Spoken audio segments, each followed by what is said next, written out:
All right, recording Genesis 33. Then Jacob looked up and saw Esau coming with his 400 men. So he divided the children among Leah, Rachel, and his 2 servant wives. He put the servant wives and their children in the front, Leah and her children next, and Rachel and Joseph last. Then Jacob went on ahead. As he approached his brother, he bowed to the ground 7 times before him. Then Esau ran to meet him, embraced him, threw his arms around his neck, and kissed him, and they both wept. Then Esau looked at the women and children and asked, "Who are these people with you?" "These are the children of God, the children God has graciously given to me, your servant," Jacob replied. Then the servant wives came forward with their children and bowed before him. Next came Leah with her children, and they bowed before him. Finally, Joseph and Rachel came forward and bowed before him. "And what were all the flocks and herds I met as I came?" Esau asked. Jacob replied, "They are a gift, my lord, to ensure your friendship." All right, the Olens, please. But Esau said, I have enough, my brother. Keep what you have for yourself. And Jacob said, No, please, if I have now found favor in your sight, then receive my present from my hand, inasmuch as I have seen your face as though I had seen the face of God, and you are pleased with me. Please take my blessing that is brought to you, because God has dwelt graciously with me, and because I have enough. So he urged him, and he took it. Then Esau said, Let us take a journey. Let us go, and I will go before you. But Jacob said to him, My Lord knows that the children are tender, and that I must care for the ewes and cows that are nursing their young. If they are driven hard just one day, all of them will die. So let my Lord go on ahead of his servant, while I move along slowly at the pace of the flocks and the herds before me, and the pace of the children, until I come to my Lord in Seir. Esau said, Then let me leave some of my men with you. But why do that? Jacob asked. Just let me find favor in the eyes of my Lord. So that day Esau started on his way back to Seir. And Jacob journeyed to Succoth, built himself a house, and made booths for his livestock. Therefore the name of the place is called Succoth. Then Jacob came safely to the city of Shechem, which is in the land of Canaan, when he came from Panaram, and he pitched his tent before the city, and he bought the parcel of land where he had pitched his tent from the children of Hamor, Shechem's father, for 100 pieces of silver. Then he entered and erected an altar there and called it Eloah Israel. Mhm.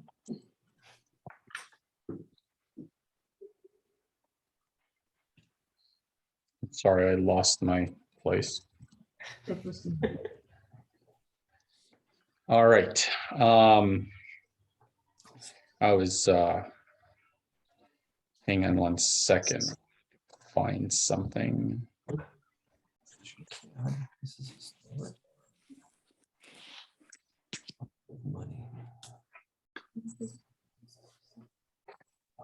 Okay. What verse was it? Very last, but thank you. I wanted to have you see Oh, it's where this is. Shechem is kind of in the middle of where Israel is right now. Jacob's well is also near Shechem. But they met in Peniel, which is on the side of Jordan.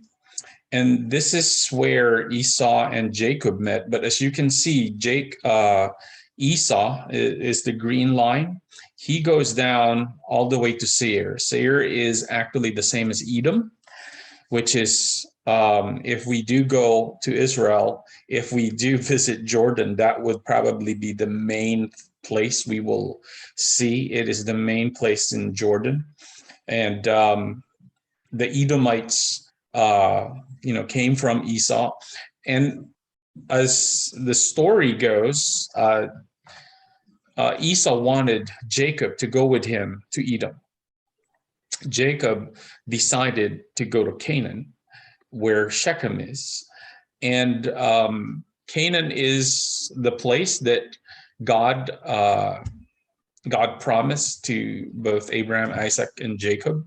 And so he didn't want to go to Edom, even though his brother, promised him safety, wanted to help him out, but he didn't want to go there. Instead, he went to Canaan. Now, one of the nations that was against the Israelites were the Edomites. In fact, when we go to Exodus and Numbers and Deuteronomy, we'll find that the Edomites are one of the enemies of Israel during the time when they conquered Canaan. But I want to show you this because it seems like Jacob decided to go the opposite way. That check this out. Sorry, this is where. Okay, see, now I can't. Hang on. Now my screen, I don't know what to do with my screen. All right. So anyway, oh, there it is. That's what it is. Okay, there you are. Sorry.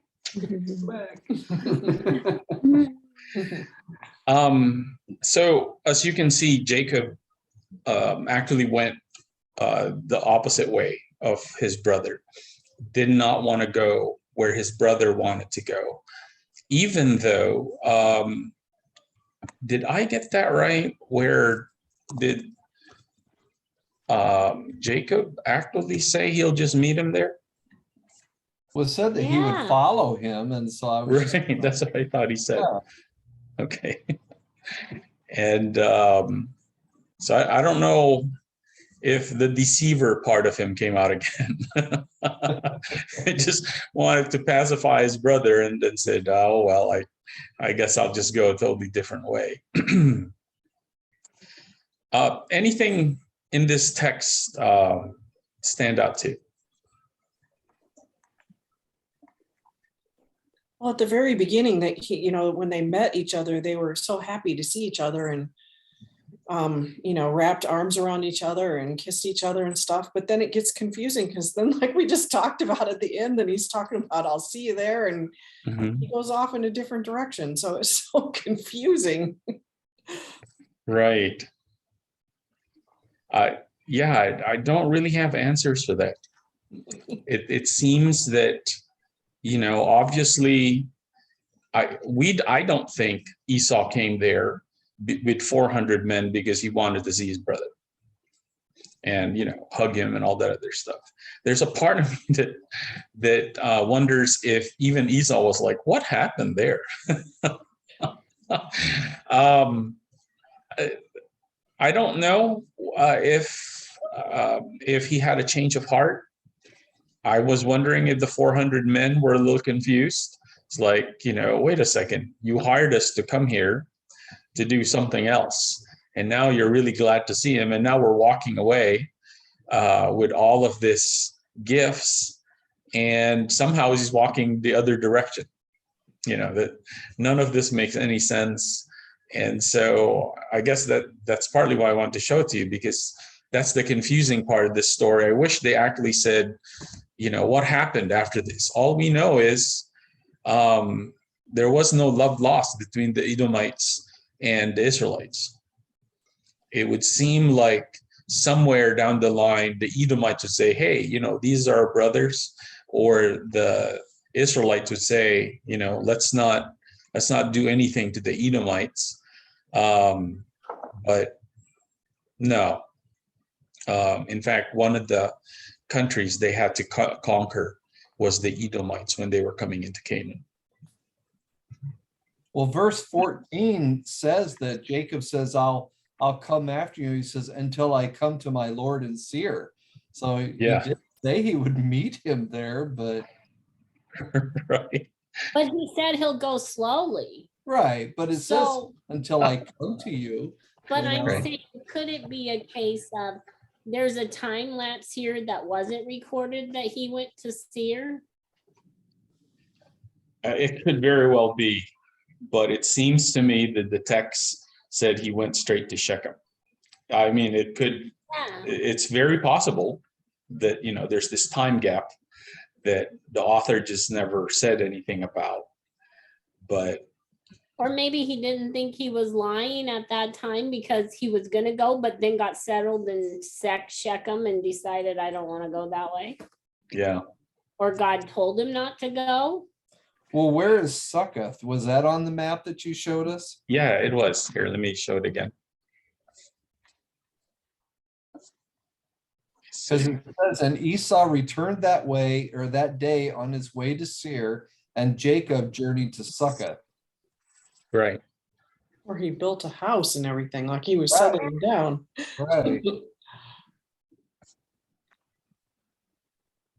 I'm sorry, my computer is it just keeps losing it, but there we go.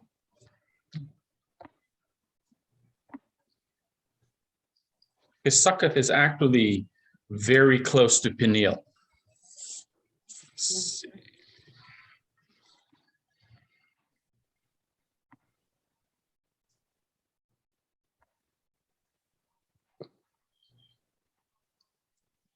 See, they meet at Peniel, and then Succoth is just, because basically Succoth is where he either said, all right, I'm not going down, I'm going straight to Shechem.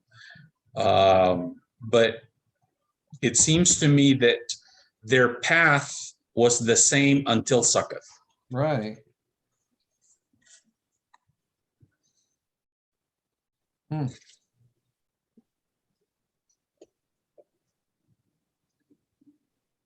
Because basically, I think the Jabbok River was where Jacob fought. As he fights with God in Jabbok, and then meets Esau in Peniel, and then then we have that story on our chapter today. Well, I was also noticed that, we had the question of, did he send the wives first? But this chapter clearly states that he was ahead of the rest of his family when he met Esau. Mm-hmm. It said he bowed 7 times as he approached his brother. Right. Actually, yeah, but his family was already with him, though, it seems like, because after he bows 7 times and they hug and kiss, then he introduces the rest of his family. Right. Which But it didn't say that he went ahead of the maids and his family. He went on ahead of them to meet Esau first. Right. That was in Jabbok, though, right? Well, That was at this meeting. Well, it says that Oh. he put his maidservants and their children in front, Leah and her children behind, and Rachel and Joseph last. Then he crossed over before them and bowed himself to the ground. Oh, okay.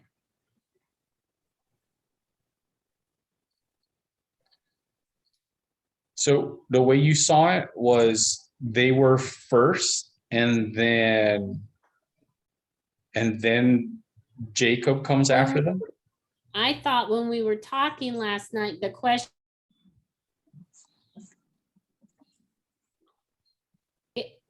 evening or what, we had talked about that he lined them up like Leah was before Rachel and the maidservants were before them, like he was trying to protect his family. And families went first and Jacob was back behind wrestling. Were like first to meet Esau. And I'm just saying this verse clears up that Jacob went ahead of his family to meet Esau. Right. You're talking about last chapter. I'm looking at 32 right now. That's why I'm. Let me see. Because we read about them. His servants on ahead to give the message to Esau that Jacob is right behind us. Right. That's in verse 20. Then 22 says, and he arose that night and took his 2 wives, the female servants and his sons, and crossed over the ford of Jabbok. And he took them over the brook and sent them over what he had. And then he was left alone in the Alone. camp. Mhm. Right. Not So sold. so basically at Jabbok was where they separated, right? Mhm. And then by the time 33 came, verse 30, chapter 33, they were already together in Peniel. Right. Mhm. Yeah. Because the way I understood it, he did send them ahead, and that's when he fought with God. And after he fought with God, he probably felt a little bit better, because the promise that he was given was that he was going to live and he was going to make a great nation. And so I'm guessing, because the verse doesn't say anything, but I do think he met up with his family somewhere in Peniel or Mannheim, and then when he saw his brother, he went ahead of his wives. Mhm. He basically ran ahead of them.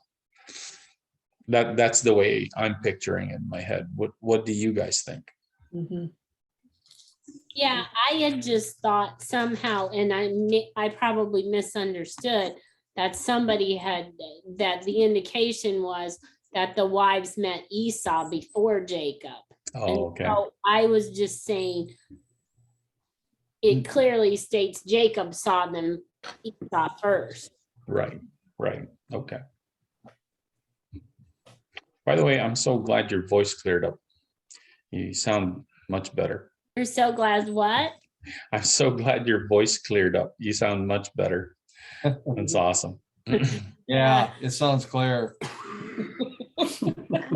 Make her start coughing now.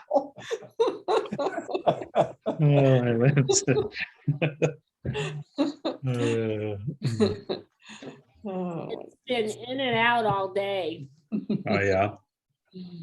Mm. Yeah, I do think that one of the things that makes me one of the sure things here is that Jacob worried for nothing, and I think many times we get there, and I wouldn't say for nothing, because obviously he could have died. Obviously Esau could have done the worst possible things to him and his wives and his children. And so when we are faced with that kind of danger, it is our natural reaction to worry. And what's neat about Jacob is when he started worrying, he went to God, which I think something we can also learn, that that's the safest place to go. And then God makes things happen that we never imagined would. In fact, many times the exact opposite happens from what we imagined it would be.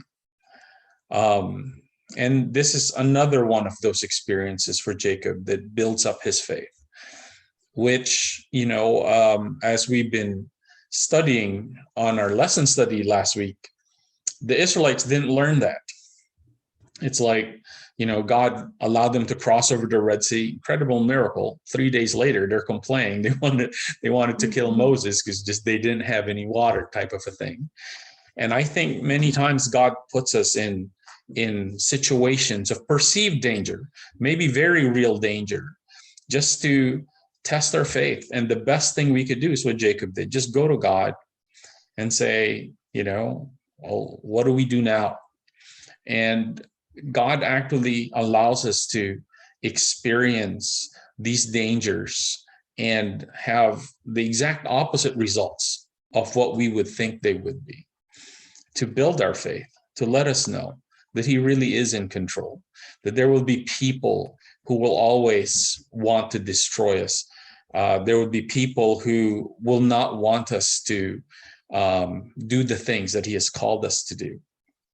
But if we obey, that he will always be with us through that journey. You know, I think it's interesting to see the difference Esau and Jacob, because you think, okay, Esau has brought 400 guys, probably expecting a war, thinking that maybe Jacob is coming to proclaim his position as the head of the whole family. And here Jacob is expecting his brother to attack him with 400 men. Both of them had this expectation of each other, that when they finally met and Jacob humbles himself and bows down 7 times before him, you can imagine both of their relief. Like, wow, he's not coming to get me and he's not coming to get me. I can imagine it would be very emotional for them to just run to each other and embrace and cry and kiss each other. There would have been this high expectation, then suddenly this relief, that I could understand the high emotions that would have been. Right, right.